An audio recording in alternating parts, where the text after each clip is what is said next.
kabila dati maje bisuratenya buya kiamadati ne akana yodune kabila dati maje bisuratenya buya kiamadati ya ilma khona dagai dam sakan ko sirreti barum se khambare fo mal gode ya mujati ijalate nagarto sa ilma na baloti asuma kai se jiran am fayyadin humati ilma wara balu la dume sirreti biya la tambate shatirum ma iseti malaga jachi gote achi azar gideti atin Yoniftate ilmo faidati malagasi filala demi garasudite atinku yoniftate ilmo faidati malagasi filala demi garasudite Ranger jarini usana raja kasi namni human baratin antus kaltum bewusi ilma warabaru malgode me barumsi punja chawalla gaji abafirala kisi karina ma shaitana tujalli sajidisi male bardini kenya milki arraf barusi yo arrajim barate barsifte musilmisi asitilla dunia uya baru firdasi akabletini ma regama juga fasi asitilla dunia uya baru firdasi akabletini ma regama juga fasi hayada ya ilma ko ningoda kali khati wangari falaletin rehu akazeti malayanis qalbi dani badadi rabbiti jabaduna famahu qarana debifteti unuta nafgarida ilmo wa barateti wa hundanu sibiran jirahi yadineti anille wa baratun dandayu garagotin aramni ko gudate indandaru karati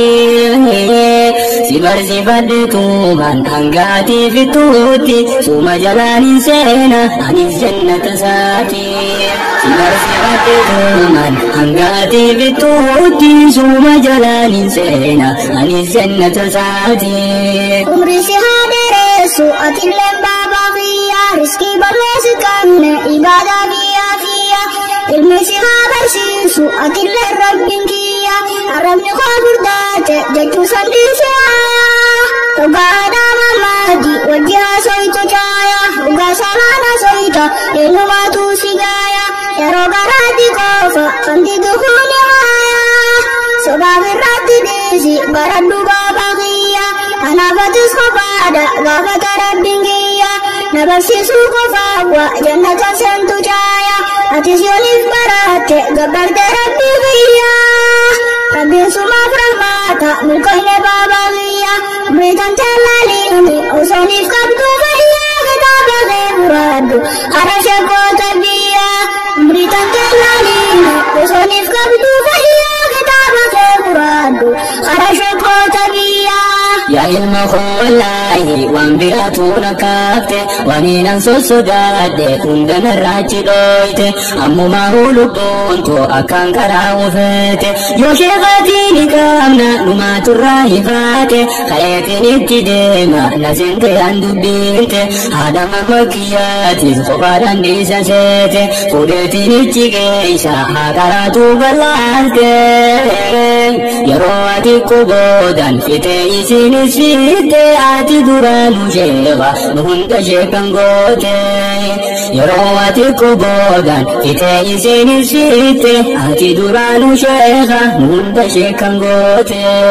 Tanani hintabrumriti durmaranga kabriti barnabi rabbi galdurati amata afurtan bodati egale bariya baba khoti ati bargana umrintati sahibni khe sahibaniti sahibu mayaro barchati asbodan sahibni khankati qur'anu marabbi gudati walakad